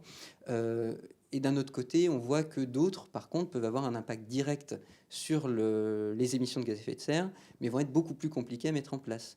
Par exemple, pour reprendre le graphique du shift avec donc médicaments, dispositifs médicaux, on voit que les deux suivants, c'est mobilité et alimentation. Donc mobilité des patients, on n'a pas forcément beaucoup de moyens là-dessus. On voit que la CNAM, d'ailleurs, s'est engagée là-dessus avec les transports partagés, donc ça, c'est intéressant. Mais sur les mobilités des personnels, bon, c'est quand même un sujet parce que en fait, c'est aussi grandement lié déjà aux organisations internes. Je pense que la question aussi d'organisation, des horaires, etc., je pense que les établissements peuvent aussi regarder voilà, en leur sein, mais il y a aussi les autorités organisatrices de mobilité, que sont les collectivités. Ouais. Exactement, vous parliez du territoire tout à l'heure, c'est exactement ça. Idem sur la restauration, on sait que la viande rouge, par exemple, c'est particulièrement émissif, on l'a mis aussi dans les 50 propositions de la FHF, c'est un sujet très sensible, ça on l'a compris, mais on voit que bon bah ça c'est pas forcément, on sait que c'est un rapport direct avec les émissions, mais c'est quand même compliqué de basculer vers du végétarien massivement. Déjà rien que l'obligation qui pèse quand même sur les hôpitaux publics, l'obligation quotidienne d'un repas végétarien est pas facile à mettre en place. Donc si on doit vraiment basculer, comme essaye de le faire la PHM, sur plus de viande rouge, moins de viande le soir, etc., c'est quand même à un stade d'après. Et donc on voit qu'au-delà du bilan carbone, qui est évidemment une photo qui permet de donner un cap, ça c'est certain, on voit que la réalité des plans d'action est peut-être un peu déconnectée de ces bilans carbone, même si évidemment ça aide. Les gaz anesthésiants, par exemple, c'est quelque chose qui est largement maintenant répandu dans les établissements de santé, où maintenant des fluoranes et protoxydes d'azote disparaissent de plus en plus. Je crois que ça serait intéressant de faire une étude sur les CHU spécifiquement, mais je pense qu'à peu près tous les CHU ont dû se séparer du desflurane, le protoxyde c'est en train, etc. L'ASFAR a recommandé voilà. la dépose des réseaux. Donc, ça me permet de conclure très bien le propos, c'est que les sociétés savantes, en tout cas ceux qui ont la légitimité, que ce soit les pouvoirs publics, que ce soit les sociétés savantes pour l'aspect éco-conception, etc., c'est eux de toute façon qui donneront le là. Et tant que la société savante lambda n'a pas dit tel dispositif, tel médicament, telle pratique de soins peut être abandonné, on conseille de faire plutôt ça plutôt que ça, et tant que ce ne sera pas fait, ça sera compliqué, mais une fois que c'est fait, on voit avec l'ASFAR, ça fait 10 ans qu'ils sont engagés là-dessus, là, les gaz anesthésiants, ça baisse drastiquement. Vos propos me font penser à deux choses. Alors, peut-être faire rebondir Laurent là, sur cette histoire d'empreinte carbone. Il n'y a pas que l'empreinte carbone. Vous vouliez peut-être ajouter quelque chose là-dessus. Et puis après, on parlera de l'implication, parce qu'en termes de mobilité et d'achat de produits alimentaires, il y a un facteur qui est incontournable, c'est le patient là-dedans. Hein, on en reparlera après. Parce que je pense que là-dessus, on doit prendre en considération également les usagers, les bénéficiaires, les patients. Oui, je vais rebondir en effet sur la focale qu'on met aujourd'hui vraiment drastiquement sur même l'intitulé de ce webinaire sur la décarbonation. On est vraiment sur les tonnes équivalent CO2, sur les émissions de gaz à effet de serre. Mais vous l'avez très bien rappelé, sur la partie pragmatique en établissement, on a besoin de faire avec qui est l'établissement pour avancer sur telle ou telle action. Et j'ai omis de le dire, et c'est l'occasion que vous me redonnez de le faire ici. Quand on est sur la réalisation du plan de transition, du plan d'action, on est sur une phase d'expérimentation de la part d'une des structures qui a eu l'accompagnement l'an passé et sur lequel on s'appuie dans un groupe de travail régional sur le fait que le plan d'action doit être éclairé au-delà du poids carbone de telle ou telle action. Richard, vous l'avez rappelé, sur le coût budgétaire, on en a déjà parlé tout à l'heure. Et donc, de là naît l'idée d'avoir une analyse de son plan d'action de façon plurielle, un tableau multi-impact. Et je vais juste les reprendre ici. Donc oui, notre plan de transition, quand on dit avoir un plan de transition, quand ce que vous faites avec un prestataire ou un interne, vous avez le plan d'action chiffré, mais chiffré en termes d'émissions de gaz à effet de serre. Donc tout de suite, quand on va aller voir la direction ensuite pour dire, oui, là, l'impact de telle action est prédominant, il faut vraiment avancer sur telle action, oui, mais quel est le coût, cette fois-ci, budgétaire? Donc, la deuxième colonne du tableau, finalement, c'est de mettre est-ce que c'est un coût faible, est-ce que c'est un coût moyen, est-ce que c'est un coût élevé, ou parfois même, est-ce que c'est un coût d'entrée, mais sur lequel on va pouvoir capitaliser avec un retour sur l'exploitation, sur la partie finance ensuite. Le troisième aspect, c'est quel impact sur la santé humaine de telle ou telle action. Imaginons, on a une chaudière fuel dans un établissement médico-social, on passe sur des énergies renouvelables, on pense certes à l'impact carbone, on pense certes aussi à l'impact économique, mais on peut penser aussi à l'impact sur la qualité de l'air. Donc voilà, c'est d'avoir cette analyse multicritère qui importe, et j'en rajouterai un quatrième. Donc là, on est sur l'impact au-delà, je viens de commencer de l'instruire, l'impact sur l'environnement. On est sur, qu'entend-on par environnement? Donc là, c'est important de savoir quels sont les impacts environnementaux, que ce soit sur la gestion, des déterminants de santé, l'air, l'eau, le sol, mais aussi sur la biodiversité. On n'a pas encore beaucoup parlé du vivant, mais pour autant, nos actions qui sont dans le plan de transition devraient être aussi éclairées sur l'impact que nous allons avoir lorsqu'on va prendre de telles actions de décarbonation sur le vivant. Et puis, vous en avez parlé, l'impact sur l'usager. Et je reprendrai l'exemple que Richard a donné sur le dernier kilomètre de mobilité, mais il est multi-impact. Certes, ça réduit, donc oui, ça réduit sur les émissions. Oui, ça peut réduire sur les coûts, le coût individuel en tant que salarié, mais aussi pour le coût employeur.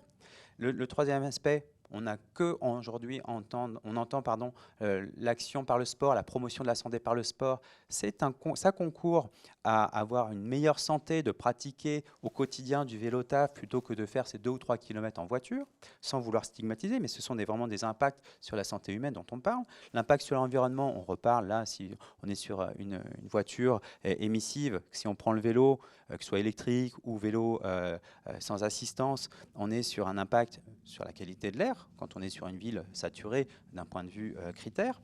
Et puis, on a un impact aussi sur l'usager, enfin sur le professionnel qui va arriver. Certes, s'il y a toutes les commodités, pour rester sur ce dernier kilomètre qu'on peut faire à pied ou en vélo, y a-t-il les moyens suffisants, par contre, sur l'infrastructure pour mettre son vélo, pour avoir une douche? Donc, ça questionne. Et cette vision systémique, elle est assez intéressante quand on commence à réaliser un plan de transition. C'était juste pour me permettre de montrer ce côté multi-impact qu'il est important de considérer lorsqu'on va réaliser son plan d'action. D'accord. Merci Laurent. J'aimerais reparler de l'usager parce qu'il est au cœur du soin. Et selon vous, Rudy, est-ce qu'il a un rôle à jouer, l'usager? Est-ce qu'on doit les informer, les former, les inclure dans un bilan carbone, dans un plan d'action? Comment sensibiliser, accompagner ces changements auprès des usagers? Est-ce que c'est possible de le faire? Oui, alors moi je pense effectivement que les usagers doivent être inclus déjà au niveau national. Je sais que France Asso Santé, je crois, dans la feuille de route et dans la convention, souhaite s'engager. Moi, je les y invite vivement. J'espère d'ailleurs qu'on aura des échanges avec eux parce que je pense qu'effectivement, il y a un sujet sur les usagers. Globalement, il y a un enjeu, donc effectivement, sur la restauration et sur les mobilités au sein des établissements. Ça, c'est évident. Ça, c'est le premier qui est très clair. Je pense que le fait de les inclure dans une démarche de transition écologique et dans certains groupes de travail, pour moi, c'est pertinent. Le fait, par exemple, de les inclure dans des sujets sur l'éco-conception des soins, sur le passage des lames de laryngoscope à usage unique vers le réutilisable, je ne suis pas sûr que ce soit forcément nécessaire. Si ça les intéresse, pourquoi pas, mais je pense qu'il faut quand même si je ne nie pas l'importance de la formation et de l'information, je pense qu'il faut que les personnes compétentes sur le sujet puissent en débattre et ensuite, après, pourquoi pas informer. Je pense par exemple que dans un établissement, on va faire déjà au niveau établissement, au niveau local, dans un établissement, que le groupe de travail sur la restauration, que le groupe de travail sur les mobilités externes, c'est-à-dire avec, pourquoi pas, l'agglomération, l'autorité organisatrice de mobilité, inclut des usagers, ça me paraît très bien. Que la personne qui préside le comité de pilotage au sein de l'établissement aille dans les commissions des usagers pour présenter justement ces bilans, je trouve ça très bien, y compris dans le conseil de surveillance où vous avez également des représentants des usagers, au moins 2. Donc ça, c'est quelque chose qui est très bien. Ensuite, évidemment, ils sont concernés en tant que potentiels victimes du changement climatique. Il y a eu un récent, alors le rapport annuel de la Cour des comptes que particulièrement. Il y a eu un rapport de la Cour des comptes qui est sorti récemment, le rapport public annuel, et il y a un rapport d'une trentaine de pages sur les personnes vulnérables face au changement climatique, justement. Et ce rapport d'une trentaine de pages reprend notamment les éléments de Santé publique France, avec les morts en excès, les passages aux urgences en excès liés justement aux fortes chaleurs. Donc de mémoire, c'était quand même pas loin de 20 000 en 2022. C'est quelques milliers de morts par an à cause des fortes chaleurs, des hydratations, etc. Et ça ne devrait pas s'améliorer si... Et a priori, oui, ça ne devrait pas aller en s'améliorant. Et donc le rapport de la Cour des comptes est assez intéressant là-dessus. Et on voit vraiment que les personnes vulnérables, personnes âgées notamment, mais pas que, souffrent de ça. Et donc c'est normal effectivement qu'elles prennent conscience que les questions d'atténuation de l'impact des établissements sur l'environnement, mais également la question de l'adaptation au changement climatique des établissements, les inclut. En revanche, peut-être sur des sujets un peu plus macro, je pense qu'il faudrait qu'il y ait une réflexion, et la CNAM, je le disais, sur les transports sanitaires partagés, qui deviennent un peu la norme par rapport aux transports sanitaires individuels. Je pense que ça, c'est quelque chose qui concerne au premier titre les usagers. Donc c'est normal de travailler avec eux, mais par contre, c'est normal aussi qu'eux soient attentifs à ces sujets et qu'il n'y ait pas une opposition de principe. De la même façon, il y a un enjeu sur les médicaments non utilisés. C'est pas pour stigmatiser les usagers. Enfin, il y a sans doute de très très bonnes raisons. Voilà, il y a des surprescriptions, il y a tout un tas de raisons qui mènent à ces médicaments non utilisés. Je rappelle que le gisement de médicaments non utilisés, selon Cyclamed, qui est l'éco-organisme qui les collecte et les brûle, c'est 23 000 tonnes. Ils en récupèrent 14 000 tonnes. Enfin, 23 000 tonnes. Le volume de déchets produits par les établissements en France, selon le chiffre le plus récent, qui est sans doute perfectible, c'est 700 000 tonnes. 23 000 tonnes, ça ne compte même pas les hôpitaux. Ça ne compte même pas le médico-social. C'est uniquement les usagers qui rapportent leur boîte, enfin les patients qui rapportent leur boîte en pharmacie d'officine. Bon, il y a peut-être un sujet. Donc voilà, je pense que c'est très bien de pouvoir inclure les usagers. Je pense qu'il faut qu'ils puissent... en fait, il faut que tous les acteurs sur ces sujets soient assez ouverts au débat et à la remise en question, y compris les établissements. D'ailleurs, je dis juste un encart sur les 50 propositions. Il y a la plupart des propositions qui concernent les établissements et qui s'adressent à eux également. Voilà, l'idée, c'est pas de dire on est une fédération, donc on demande de l'argent et c'est fini. Non, il y a aussi les établissements qui doivent aussi se remettre en question. Il y a les collectivités locales, il y a les pouvoirs publics, il y a les usagers sur certains sujets, etc. C'est un changement de paradigme total. Exactement. Et en plus, là encore, les établissements ont compris qu'il fallait forcer et qu'il fallait changer ses pratiques, parfois les harmoniser, parfois les modifier complètement, changer sa façon de faire, sa façon d'éco-concevoir les soins. Donc il y a une vraie remise en question et je pense qu'il faut que tous les acteurs, sur d'ailleurs tous les sujets, pas uniquement la santé, mais en tout cas dans la santé, tous les acteurs de la santé puissent le faire, puissent s'en rendre compte, que ce soit les usagers, les libéraux, les cliniques, les hôpitaux publics, etc., le médico-social. D'accord. Voilà. Est-ce que l'un d'entre vous voulait rajouter quelque chose là-dessus, sur le rôle du patient et de l'usager ? Richard, je pense qu'on pourra pas faire sans, parce que derrière, on est sur deux portes d'entrée. On a la porte d'entrée du patient qui est aussi avant un citoyen. Donc on a une porte d'entrée, en plus un citoyen qui à un moment donné, peut-être dans sa vie, à un moment, se concentre sur sa santé parce qu'il a un problème de santé. Donc on peut aborder des sujets à un moment spécifique de la vie d'un patient ou de la vie d'une personne en situation de handicap, par exemple. Donc ce sujet-là, il est à mon avis essentiel pour qu'on puisse avoir des effets qui soient à plus large échelle et qu'on puisse impliquer une plus grande partie de la population française. Ok, merci. Laurent, tu veux rajouter quelque chose ? Mais en 30 secondes, ce qui est intéressant, c'est vous venez de le citer, le citoyen devient le patient résident. À l'échelle citoyenne, on représente le français lambda 9 et quelques tonnes équivalent CO2 par an.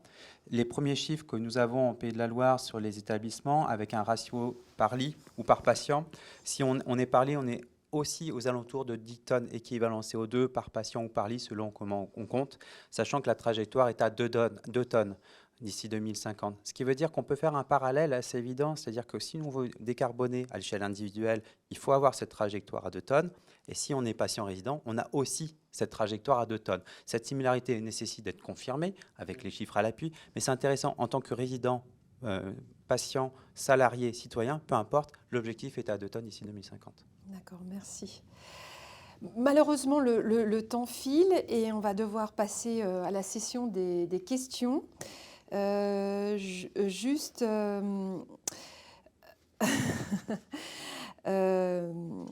voilà, alors je crois qu'il y avait une première question, excusez-moi, une première question qui s'adresse à Richard sur mon empreinte carbone, je pense. Est-ce que vous pouvez revenir sur l'outil qui est en préparation? Quand est-ce qu'il sera disponible? Plus précisément, je crois que vous l'avez dit, mais on va le redire. Très prochainement. Très prochainement, voilà. À qui s'adressera-t-il? Est-ce aussi pour le secteur du médico-social? Je crois que vous l'aviez dit aussi, hein, c'est pour les deux. Oui, public pour le moment. Et après, dans l'objectif du développement de l'outil, on est aussi pour pouvoir l'ouvrir à des données monétaires et comptables du secteur privé, Oui. y compris médico-social. Mais encore D'accord. faut-il qu'on ait accès aux comptabilités. Est-ce qu'il sera facile d'utilisation? En fait, c'est juste un outil de consultation, c'est-à-dire qu'on visualise des résultats sur une page. Il y aura une carte de France sur laquelle on peut agir à l'échelle régionale, nationale. Donc c'est de la visualisation en fait. Il n'y a aucune donnée à saisir. Il y aura probablement un petit menu déroulant peut-être pour aller chercher 2-3 options, mais on le veut le plus simple possible. Mmh. Donc en fait, on visualise de façon immédiate des résultats. Et qui pourra l'utiliser au sein d'un établissement? En fait, à partir du moment où vous avez un code ANAP pour aller sur le site de l'ANAP et bénéficier de l'ensemble des outils de l'ANAP, vous pouvez accéder et visualiser le document puisqu'il n'y a aucune fermeture par rapport au numéro de finesse, par exemple. Donc tout est accessible puisque les données sont publiques. Alors, j'ai une question pour Cécile. Sur la transition écologique à l'AP-HP, est-ce une dynamique lancée par la direction générale? Alors effectivement, ça me permet aussi de rebondir sur ce que vous avez dit, Richard, tout à l'heure sur la gouvernance et l'importance que les directions générales soient impliquées et portent ces questions-là pour pouvoir mettre en place des actions. Nous, on a la chance à la PHP, effectivement, d'avoir une direction générale qui est très impliquée et qui porte vraiment le sujet. Pour illustrer ça très rapidement, par exemple, dans notre plan, enfin dans nos plans, parce que chaque établissement a fait son plan de transition, son plan de décarbonation, on a chiffré, on s'est donné un objectif chiffré de décarbonation assorti de feuilles de route qui ont été présentées au directeur général de la PHP lors des conférences, ce qu'on appelle les conférences d'investissement. Donc en fait, au même titre que les résultats et les investissements monétaires, budgétaires, enfin financiers. Et donc c'est effectivement, et ce sera mis à jour annuellement et représenté annuellement à la direction générale. Donc c'est vraiment un engagement de la part des établissements officiels, on va dire, auprès de la direction générale. Et la direction générale, effectivement, porte vraiment ces sujets-là. Et donc c'est, comme vous le disiez, à la fois indispensable pour mener des actions et puis une chance aussi qu'on ait cette direction aussi impliquée. Alors une autre question, quelle est la gouvernance et quelle est la place des médecins? Alors en termes de gouvernance, j'ai parlé de la place de la direction générale. On essaye au maximum d'avoir des référents aussi de développement durable, transition écologique dans tous les établissements. Vous l'avez dit, on a quand même beaucoup d'établissements, donc on a besoin aussi d'avoir ces relais pour porter les sujets dans tous les établissements et même voire même au niveau des services. Donc on a une gouvernance qui est assez structurée, assez diffuse, on va dire, mais avec une communauté de personnes, d'ambassadeurs du développement durable dans les différents établissements. Et la place des médecins, elle est évidemment primordiale, mais en fait, elle l'est au même titre que toutes les autres spécialités de l'hôpital. On ne peut pas faire de la décarbonation si on n'inclut pas les techniciens, si on n'inclut pas les soignants, si on n'inclut pas les pharmaciens. On a besoin que tout le monde se mette autour de la table et réfléchisse aux solutions qui sont possibles. Et puis ça me permet aussi de rebondir sur ce que vous avez dit, Laurent, à un moment, sur le fait que l'empreinte carbone ou l'indicateur carbone n'est pas le seul qui doit mener notre action, parce qu'en fait, sinon, ça ne marche pas. Il faut qu'on ait en tête les problématiques financières, évidemment, les problématiques de logistique, les problématiques de RH, toutes ces problématiques-là qui sont en fait connues ou qui sont les expertises de différentes personnes dans un établissement. Et sans mettre toutes ces personnes-là autour de la table, on invente des choses, mais on ne peut pas les mettre en place. Donc l'idée, c'est de ne pas se perdre, de mettre son effort là où il le faut et de ne pas se perdre en conjectures et en idées qui, sur le papier, sont très bien, mais qui, si dans la pratique, ne sont pas applicables, ne servent à rien, quoi. Et les médecins, ça c'est une question qui vient de moi, les médecins, ce c'est les personnes qui se sont engagées en premier, ou bien elles viennent plus sur le tard? Qui a commencé, qui a initié cette démarche à la PHP? Alors en fait, c'est très dépendant selon les services et selon les établissements. Ça peut être des médecins qui lancent des études, par exemple, parce qu'ils se posent une question très spécifique sur une pratique qu'ils ont. Ils aimeraient savoir ce qui est le mieux en niveau carbone, par exemple. Mais en fait, on a aussi des cadres de soins, on a aussi des infirmières, on a aussi beaucoup de métiers différents. Pour revenir sur ce que disait Rudy tout à l'heure, effectivement, les déchets, c'est souvent un des sujets qui émerge le premier parce qu'on fait le tri chez soi, on ne le fait pas potentiellement autant à l'hôpital ou sur son lieu professionnel, donc ça interroge. Et ça, il n'y a pas de notion de quel est le métier, c'est une notion de qui est le citoyen qui est le plus sensibilisé à ces questions, qui à un moment pose la question en réunion de staff, à sa direction, à sa hiérarchie, etc. Donc c'est variable. Toujours à la PHP, quelle est la place donnée aux usagers dans cette démarche? Alors je rejoins assez Rudy sur ce qu'il a dit tout à l'heure. On informe les usagers et effectivement notre démarche à la fois de calcul bilan carbone et de décarbonation a été présentée en conseil de surveillance. Pour le moment, on ne va pas plus loin. On a pour objectif prioritaire d'engager au maximum les agents, nos professionnels. Et pour les usagers, on en reste pour le moment au stade de l'information. Et est-ce que vous disposez d'indicateurs sur cette thématique?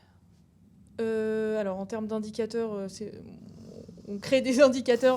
Enfin, la question des indicateurs, bon, je la comprends de deux façons. L'indicateur bilan carbone, on en a déjà parlé.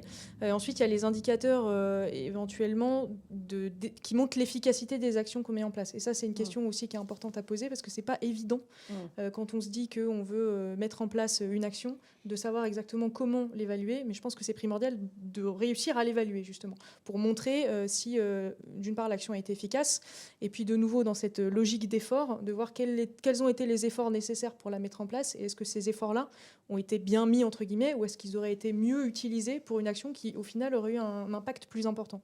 Donc si c'est ça la question sur les indicateurs, c'est ma réponse, mais je ne suis pas sûre si la personne peut peut-être préciser. Oui. Alors, question ardue, est-ce que la PHP table sur des économies est-ce que vous comptez faire des économies à travers cette démarche? Alors, le directeur général, à l'occasion de ses conférences d'investissement, Nicolas Revel, donc, a plusieurs fois appuyé sur le fait que la décarbonation certaines actions de décarbonation peuvent effectivement avoir un retour sur investissement, mais ce n'est pas pour cette raison qu'il faut les faire. Donc oui, c'est possible parce qu'en fait, traditionnellement, les actions de décarbonation sont quand même des actions de sobriété pour un certain nombre d'entre elles, et donc ont des retours sur investissement qui sont plutôt positifs. Mais ça doit pas, et ça n'est pas pour nous la première raison pour laquelle on souhaite les mettre en place. D'accord. Alors à tous, une question pour tous. J'ai perdu la question. Elle a disparu. Comment maintenir une dynamique entre deux bilans carbone, s'il vous plaît? Vaste sujet. Peut-être au plus opérationnel. Peut-être la réponse de la PHP, puis je complète avec la dynamique. Oui, complètement. C'est important, je pense, effectivement, et puis c'est aussi, Rudy l'a rappelé, le cadre réglementaire de faire son bilan carbone régulièrement pour voir l'évolution de ses émissions. Nous, à la PHP, on a la chance de pouvoir le faire année après année. Alors c'est vrai qu'on a eu un gap entre 2019 et 2022 pour des raisons de Covid qui font que voilà, on n'a pas forcément des données très représentatives de l'activité sur ces années-là. Mais l'idée est vraiment d'avoir le point de mesure année après année pour suivre la performance environnementale ou en tout cas carbone le plus fréquemment possible. Et donc l'idée est, je pense, d'évaluer chaque année donc ses émissions carbone et de réévaluer son plan de transition au regard de ce qui s'est passé, des émissions mesurées ou calculées année après année, pour voir si par rapport à nos objectifs de décarbonation, on est dans les clous, ou si on n'est pas dans les clous, qu'est-ce qui fait que ça a pêché par rapport à notre plan de transition, et ce sur quoi éventuellement il faut mettre plus d'efforts ou plus d'investissements si c'est ça qui est nécessaire, pour essayer de revenir vers la trajectoire qui est aussi demandée par le gouvernement. On n'avait pas d'obligation de réaliser tous les ans, puisque c'est tous les 3 ans. Non, c'est tous les 3 ans. Mais effectivement, nous, on s'est dit qu'on allait le faire tous les ans et se doter d'outils pour pouvoir le faire tous les ans, pour avoir un suivi un petit peu plus fréquent. Vous êtes les bons élèves. Bah, on est les plus gros, donc si on ne le fait pas... Voilà, c'est ça. Rudy, vous vouliez intervenir? Oui, sur la dynamique, je pense que... Désolé, je t'ai volé là. Pour la dynamique, je pense que entre deux bilans carbone, j'imagine que la question, elle porte sur comment un peu garder la flamme sur le COPIL, les éventuels groupes de travail. Je pense que, et je vous laisserai compléter, mais à mon avis, il faut déjà une architecture de la démarche. Je pense que la comitologie, même si on sait que ça fait très administratif, ça a quand même parfois quelques vertus. Et donc avoir un comité de pilotage un peu stratégique avec des temps réguliers, des présentations aux instances pour dire ce qui se passe, et des groupes de travail thématiques pour pouvoir avoir, en fonction là aussi des forces de l'établissement. Il peut y avoir un établissement qui... va pas forcément être très bon sur telle thématique. Par contre, sur la restauration, va être très bon. Sur les mobilités, va pas être terrible, mais etc. Donc, je pense qu'il faut quand même capitaliser sur les sujets sur lesquels on a un peu de compétences, pouvoir toujours réunir les groupes, pouvoir les faire travailler, pouvoir faire des actions, mélanger aussi des actions qui sont parfois des quick wins, des gains rapides, avec des actions, par exemple, mettre en place une petite filière de tri. Voilà, ça prend pas longtemps, elle n'est pas très compliquée.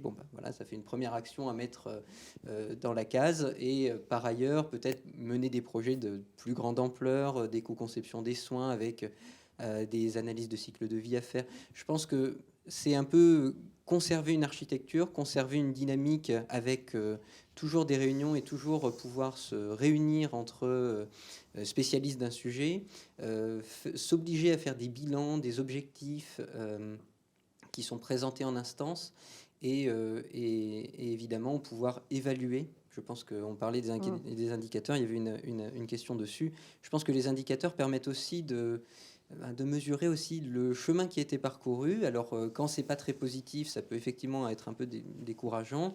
Après, il y a quand même un certain nombre d'actions qui permettent d'avoir des résultats assez visibles. Je veux dire, si on arrête le desflurane, concrètement, arrêter le desflurane, je pense que ça peut prendre 20 minutes si on veut. Enfin, je schématise un peu, mais c'est quand même pas très compliqué si les anesthésistes sont d'accord. Et les effets sont vraiment et les effets sont immédiats.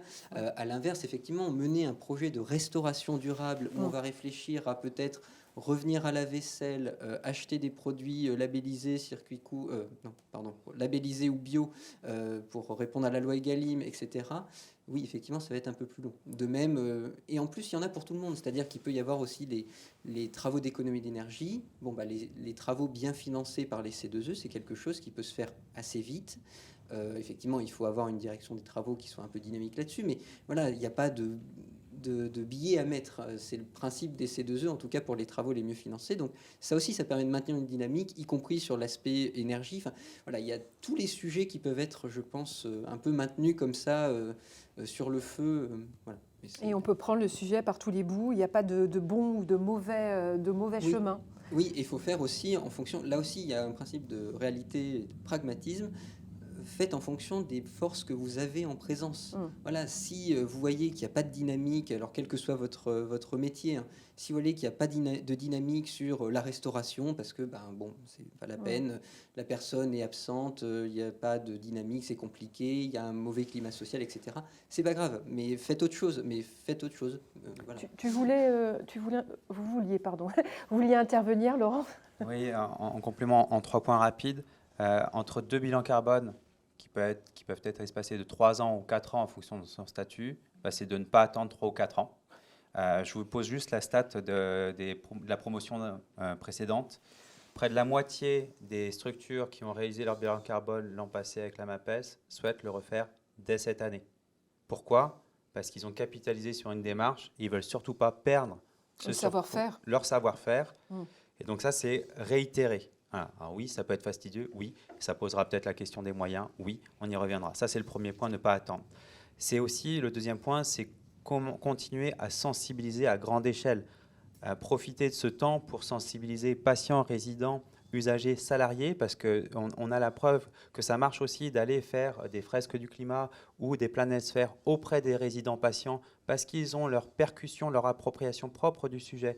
Et là, oui, c'est du temps de formation, mais plus vous serez nombreux à être sensibilisés dans vos structures, plus aussi le message sera digeste quand on parlera de tonnes équivalent CO2. Et puis, il faut s'ouvrir sur son territoire. Comment agir? Une fois que vous avez fait votre bilan carbone et votre plan de transition, il va falloir le dérouler, mais vous n'allez surtout pas le dérouler seul.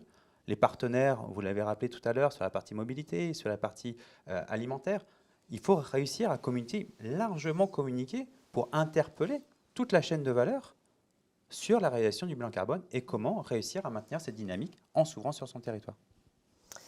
Si je peux juste me permettre d'ajouter quelque chose par Allez-y. rapport à ce que vous avez dit, parce qu'on n'a pas aussi parlé jusqu'à présent de ce que souhaitent les agents, en fait. Alors, je parle pour la PHP, pour le secteur hospitalier, mais de plus en plus, nos professionnels, ils attendent de nous aussi qu'on s'engage sur ces questions-là.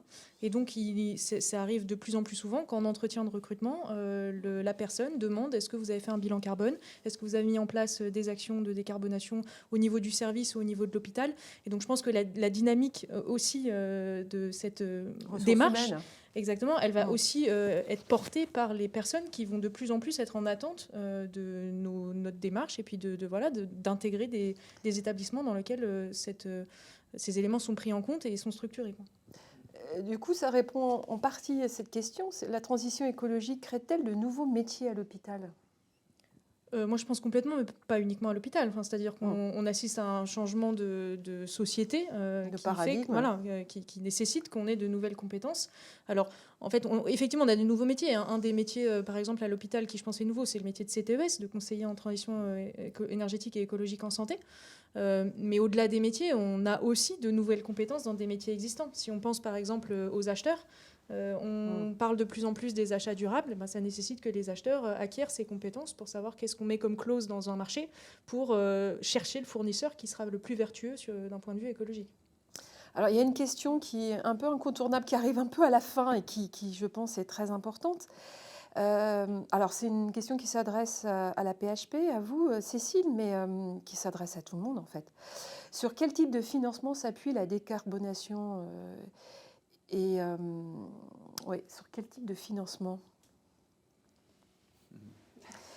Alors, on a parlé beaucoup, alors je vais compléter, on a beaucoup parlé des quick wins parce que ça permet de faire des petites économies rapidement avec des actions pas trop difficiles à mettre en place. Mais quand on parle, par exemple, de rénovation énergétique d'un bâtiment tel qu'un hôpital, d'enveloppe extérieure, par exemple, c'est des investissements qui sont énormes. Comment est-ce qu'on va réussir à relever ce challenge? Je peux prendre le relais sur la question. C'est vrai que le challenge, il est assez compliqué parce que c'est un petit peu le nerf de la guerre. Donc sur le site de l'ANAP, on a une plateforme de bonnes pratiques professionnelles sur lequel on peut référencer finalement par l'exemplarité, puisque des établissements, des centres hospitaliers, des associations médico-sociales ou autres ont créé des choses innovantes et rendent compte de finalement l'impact et combien ça a coûté, quels étaient les leviers, les freins. Donc on peut se rendre compte de finalement, je prends un exemple très simple, repeindre sa toiture en blanc par exemple avec une peinture réflective, combien ça coûte au mètre carré, qui ça implique. Donc on a des exemples. Et on a aussi des fiches techniques qui permettent d'aller regarder au niveau du financement, quel type de financement on peut soulever pour quel type de projet, aussi sur des témoignages, puisque on a des témoignages de gens qui disent, voilà, j'ai fait tel travaux, j'ai sollicité tel fonds, j'ai sollicité telle subvention, tel CE. Donc on a aussi des retours d'expérience qui permettent de se dire, ah oui, il existe ça, parce que le domaine des subventions est très très compliqué. Les CE, il y a un nombre de fiches CE qui est absolument colossal. Les CTES, donc l'ANAP pilote à l'échelle nationale les CTES, qui est un métier immensément précieux, parce qu'on est vraiment entré dans quelque chose qui a un pouvoir d'agir et un pouvoir d'action sur la question énergétique phénoménal. Donc voilà, n'hésitez pas à aller, je fais un petit peu de publicité, mais n'hésitez pas à aller sur la plateforme de l'ANAP pour trouver parfois des réponses à des questions qui peuvent être simples. Est-ce que vous voulez répondre? Richard a dit l'essentiel. Peut-être sur les financements, effectivement, les fiches sont d'ailleurs très bien faites. Je conseille effectivement à tout le monde d'y aller. Sur les financements, sur l'aspect bâtimentaire, il y a les C2E, qui sont effectivement les certificats d'économie d'énergie, qui donc il y a des fiches effectivement standardisées. Il va y avoir des travaux qui vont être très bien financés, donc isolation des combles, des planchers bas, des points singuliers, etc. D'autres qui vont l'être nettement moins. Vous avez aussi un dispositif qui a été notamment présenté la semaine dernière à la journée de la transformation écologique en santé de la FHF par la Banque des Territoires, qui est l'Intracting, c'est-à-dire que en fait, l'Intracting vous fait un prêt et vous remboursez ce prêt avec les économies d'énergie générées par le prêt destiné à faire des travaux d'économie d'énergie. Vous pouvez également avoir plus difficilement des aides de l'ADEME. C'est parfois un peu compliqué, mais bon, je pense qu'il y a un travail à faire avec l'ADEME, mais je pense que dans le cadre de la convention État-Fédération sur le développement durable, ça va peut-être aider. Et vous avez également les agences de l'eau. D'ailleurs, je crois que l'ANAP avait fait un webinaire sur le sujet de l'eau qui était très bien.